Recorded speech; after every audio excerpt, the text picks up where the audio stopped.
Hello. My name is Kristen, and I am obsessed with all things play-based and child-led learning. Truly obsessed. I am here to help you navigate the messy and the magical on your journey to a play-based program. It is truly magical on the other side, and I want you to feel each day what I feel when I walk into my classroom. I am the homeschool mama to 4. I'm the founder of a play and nature-based preschool and forest school, and I am here to cheer you on. I'm ready. Are you ready?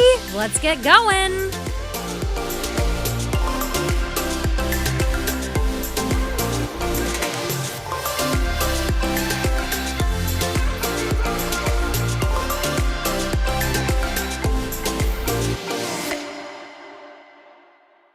Hello, welcome to the Play-Based Learning Podcast. I have Mollie VonKampen here today, and she is at read.by.the.window on Instagram. Got it. And I have her here to share her top 5 read alouds in the classroom. She's going to give us some tips and tricks to use along with those books. So welcome, Mollie. Tell us a teeny bit about yourself, and then we'll dive into our top 5. Yeah, awesome. Thanks for having me. So I'm Mollie. I have been in early childhood now for over 10 years. I teach currently at a lab school, so I get to coach pre-service teachers, but I also get to be in the classroom. Toddlers have my heart, so that's primarily who I work with. But all ages, of course, are wonderful. Toddlers, that's where my love is. So I started Read by the Window to just share some high quality books that I found to be awesome to use in the classroom, but just really high quality literature and getting that out in the hands of people who work with children. So that's really what inspired Read by the Window. And so I'm so happy to talk about, this is a very hard question for me. My top 5. That's a hard thing, but we'll just go with the 5 that I've used a lot. Yes, there we go. Mm-hmm. I love that. Okay. So can I jump right in? Yes, please. What's number 1? Just one of my favorites. I can't say it's my absolute favorite, but Owl Babies is one that I have used consistently for many, many years in the classroom, and it's always a favorite. So if you haven't read Owl Babies, go find yourself a copy. I'm sure it'll be at any library you go to. It's been out for a long time now. Yeah. And so Owl Babies follows the story of 3 baby owls, and their mom goes out hunting. And so they are sitting and waiting for mom to come back from hunting. And they're wondering, will she come back? What will she have? What has she been doing? And so the reason I love that book so much is because at the beginning of the school year, and really throughout the school year, but definitely at the beginning, that's the same question kids are wondering. Yes. Where is mom? What's she up to? What's she doing? Where's dad? Where's grandma? Where's my brother or sister? That question just is in their little brains a lot. And so Owl Babies really gives them a safe place to explore those questions. Yeah. And so I use it a lot to reassure them, look, the owl mom came back, just like your mom or dad comes back every day. And so that is one of the reasons why I love using it. It's also a really great conversation starter as the kids get more comfortable to talk about what they think will happen. What did mom do? What do you think she found? I had a kid who drew this beautiful picture of what he thought Mama Owl was doing when she was out hunting. Maybe she found a mouse. Maybe she found something else. And so I love using this book in so many contexts. One thing that I always do when I read it is I have an owl puppet with me. Mm-hmm. So I have a big mama owl, and then I have some little baby owls, and I have a little basket that I use to make the little nest.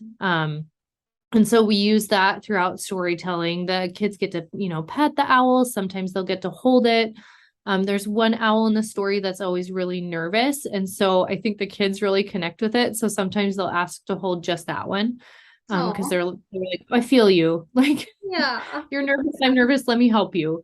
And so it builds those empathy skills too, I think, which is great. And then the puppets are always available to them to kind of retell that story after we're done.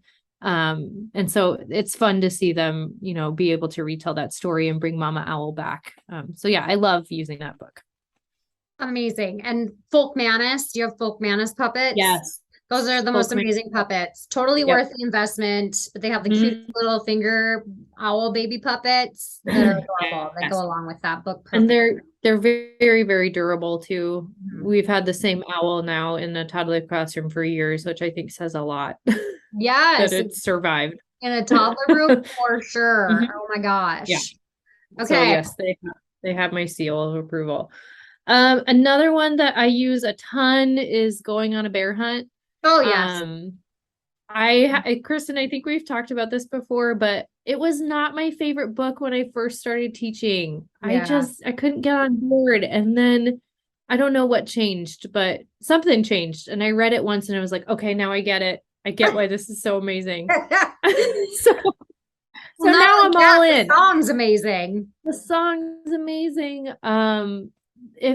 If you don't have the book like right with you, there is an amazing YouTube video where the author, Michael Rosen, actually reads the story, and then behind him is the pictures from the book. So like if you're in a crunch, you don't have it in the classroom, but you have, you know, ability to play a YouTube video, like you can hear him telling the story. Oh, that's neat. So that's really cool. It's a great resource if you need it. But Going on a Bear Hunt, every toddler class I have ever had since I was like, okay, I get why this book is amazing, has been so invested in this book and engaged in this book. And I think, again, it goes back to that, like, it's a safe place to explore, like, what will happen. Yeah. Are we ever going to go bear hunt in real life? Probably not. That might not be an experience we all have, but what might happen if we did? And it's a really safe place to figure out what will happen. And so they love just the drama of the story too. Yeah. I get really to like all the sounds when you're telling the story, and just fluctuating your voice a lot. So like when they get to the cave, we get really quiet and the kids all sit there and they're like, oh my gosh, what's going to happen? Even though we've read it 600 times, they know what's going to happen. They just love like reenacting that drama. And this is a really great book to take outside too. So one thing that I'll do is we have, I've got like a wireless speaker. Yeah. And so I'll put that YouTube video on of him telling the story, and then we'll walk around our outdoor space and pretend that, you know, we're actually going through the mud or we're going over the bridge. And then we find like a little space under a tree or something to be our cave. And then when the bear comes, we all just scream and run around the entire space. And it's so fun. And they ask for that over and over and over again. So Going on a Bear Hunt. Can I add a song that we like to do, not really in conjunction with this, but it just like builds on it. It's called Looking for Dracula, and you can find it on Spotify, but it's Charlotte Diamond, I believe. Yes. Yep. And she's has this fun little accent, looking for Dracula. Yes. So I'm going on a bear hunt, but you're actually looking for Dracula, and it's really fun to do this time of year. Yeah, absolutely. Fall season. I had a little girl one year who was so scared of that song, and I was like, I know, sometimes they are. So yeah, you kind of have to you kind of have to feel out your audience for that one a little bit. Yep. Do a little context painting before that. Exactly. Okay. Number 3. Number 3 is I Went Walking. So this is I know we're on a podcast, but I'm going to show Kristen here just in real life. I Went Walking. So written by Sue Williams. Written by Sue Williams, illustrated by Julie I think it's Vivas. I'm not sure exactly how to pronounce it, but that's my best guess. But it's so it follows this little girl who goes on a walk. And I assume it's a farm. It's not really specific. Yeah. And she it's kind of similar to like a brown bear type thing. Oh yeah. It's I went walking and what did I see? And then there's a little clue on the page, and then you turn the page and you get to see what animal that she saw on her farm. It's really simple text, so I use it a lot with toddlers because you're not like engaged in that really long narrative. You can skip parts if you want. It's not going to mess up the story at all. So it's a really flexible book to read. For us, we're in Nebraska, and so like farming and agriculture is really just a part of our place here. And so, we've had a mama duck come to our outdoor classroom and lay eggs. And so this one is really, I think, just special to us because we get to see all these things on our campus. And so that's another thing to think about too, is like what is available and what do your kids know a lot about, and choosing a book that will help with that. But for us, I went walking and seeing all the farm animals, seeing the pigs and the horses and all that stuff is something that a lot of our children have available to them. And so I love to do some visuals with this one too. So they give little clues, like you might see the tail of the dog on one page, and then you have to guess like what did you see. And so I'll hold up a couple visuals. I'm like, is it the cow? Does a cow have a tail like that? And then we talk about, those things, or we'll do animal sounds with it. What does the dog say? Or I'll say like, I'll make the animal sound and I'll say, wonder what that is. And so it's really building that drama again, and they get so excited when they guess correctly.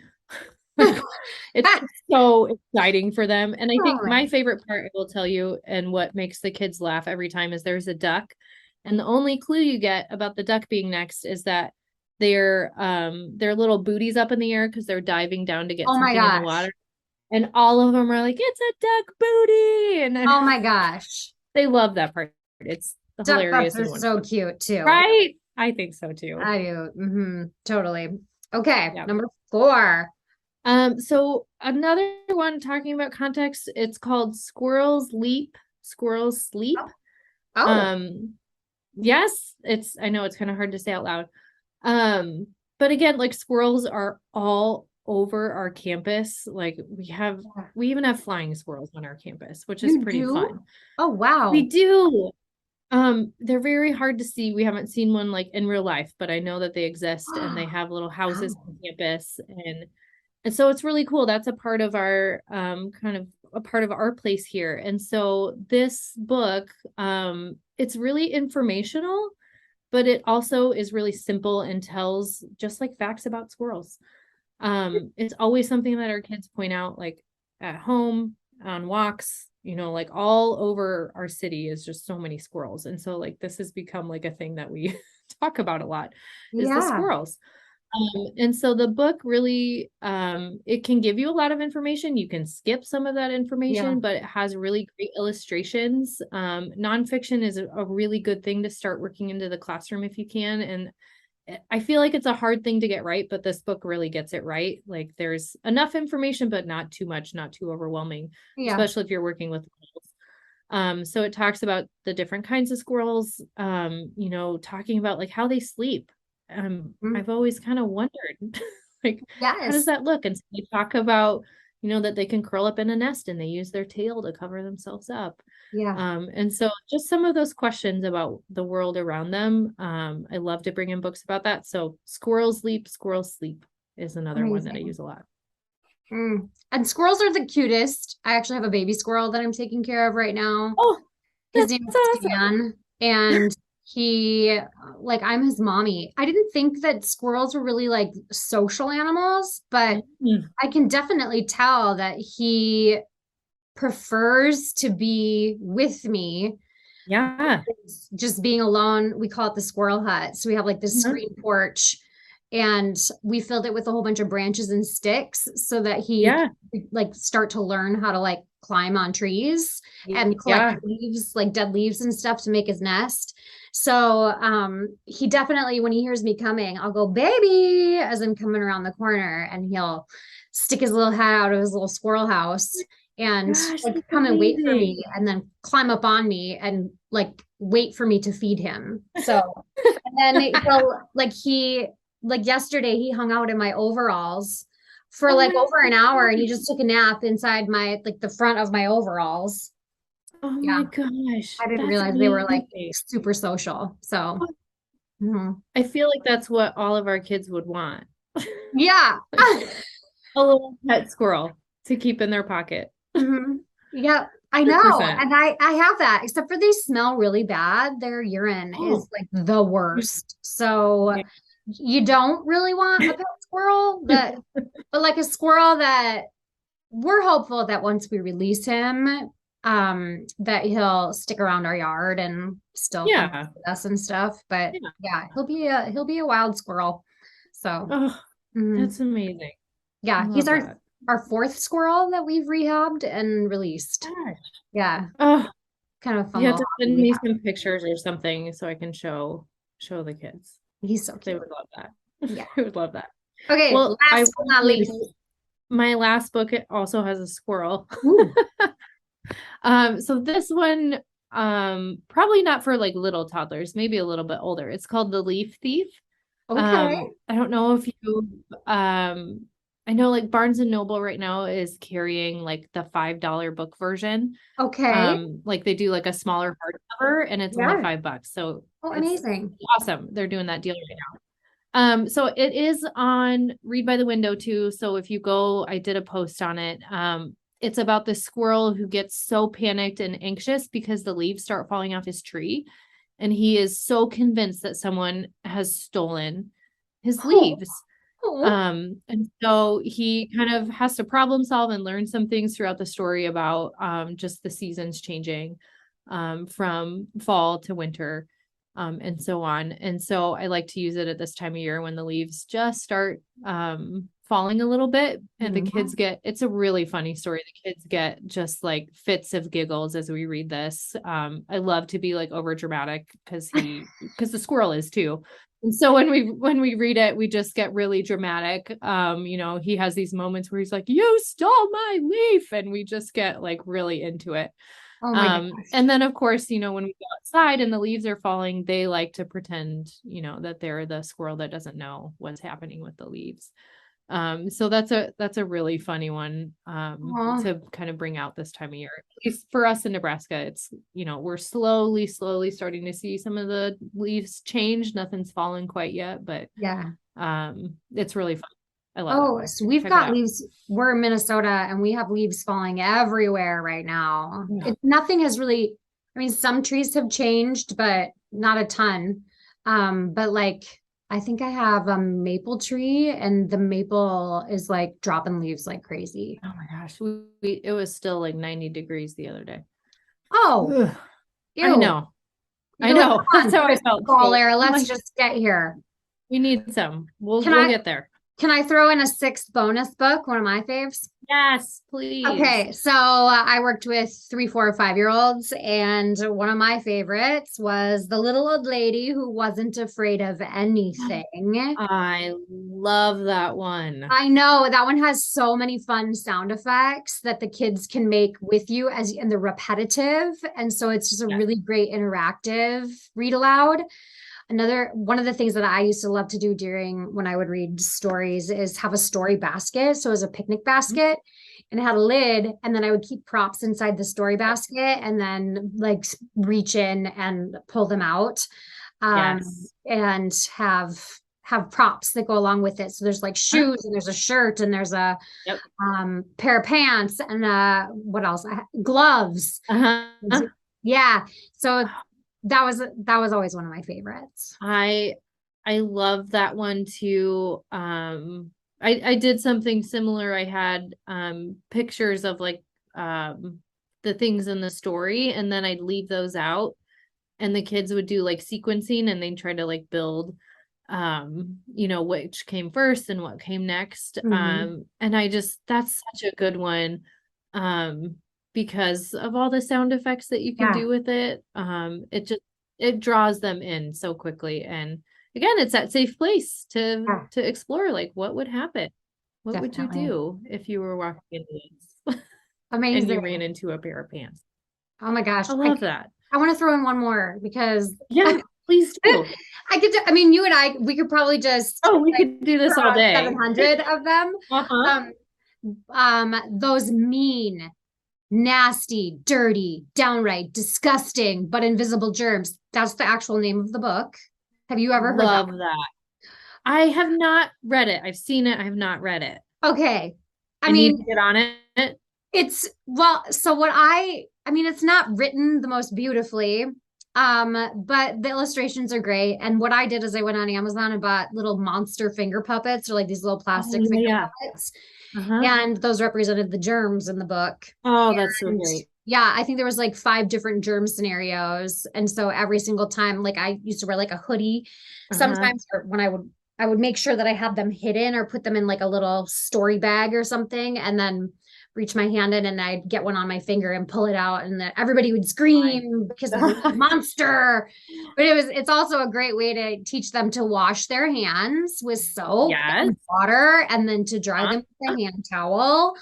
So it's a great one at the beginning of the school year because it's light and fun. And if you pair it with puppets, little finger puppets, Oh, it's like the fave. oh The my fave. God. And you would read it over and over and over again. Mhm. Yeah.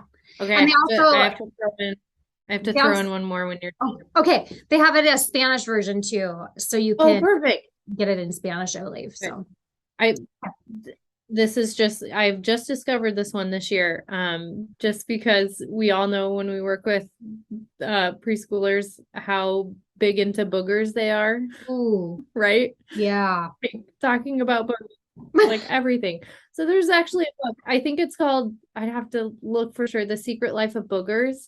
Oh. And it just talks about like what boogers do for your body. Oh. And so it's got a lot of information. It's not going to be one that you like sit down and read like cover to cover, but oh my gosh, the kids just think it's hilarious. Number one, that you're talking about it. Like they're like, oh my gosh, my teacher's talking about boogers. Oh my gosh. And then they actually learn a whole ton about like why you have them. Okay, so And it's so like cold season, I'm like, this is gonna be great. I think it's called The Secret Life of it Boogers. is. And it Let is me look by for sure. I got it up here. Okay, yeah, Mariona there you go. Tolosa Sistere. I'm not sure if I Perfect. pronounced all of those names, all of those parts of her name correctly, but that is the name of the book, The Secret Life of Yeah, Boogers. it's it's a great one. Oh my And gosh. the kids just love that you will talk about that with them. Yeah. Takes the stigma out of It does. that. We used to have well, they still do at the preschool I founded, a booger mirror, and Oh, it's a little I mirror love down at that. their level, right Yeah. by the sink. And Hmm. it's on the wall. And then right underneath it is like a little tiny table with a box of Kleenexes. And if they have, if they're picking, we can say, go over to the mirror, see what you can find, and Yeah. make it like not a taboo thing, but that just like a normal part of the Yeah. day. Like, Maybe put your Secret Life of Booger book right there. yeah. Yeah. Or like buy 2 of them and take some of the pages out, laminate them and put them on the wall around the booger mirror. Yeah. Yeah. Why not? Mhm. Just sanitize it a lot. Exactly. Well, Oh my gosh, this was great. I mean, they got like 7 or 8. bonus. I Oh, know.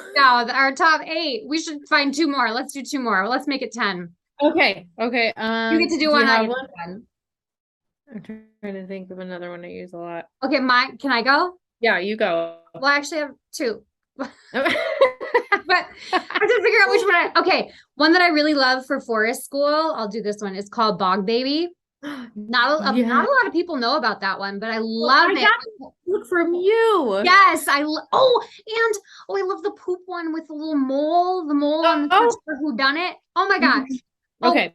okay. But Bog Baby. Bog Baby is one of my favorites because when we would take the kids out to forest school, they would always find little critters and want to bring them back.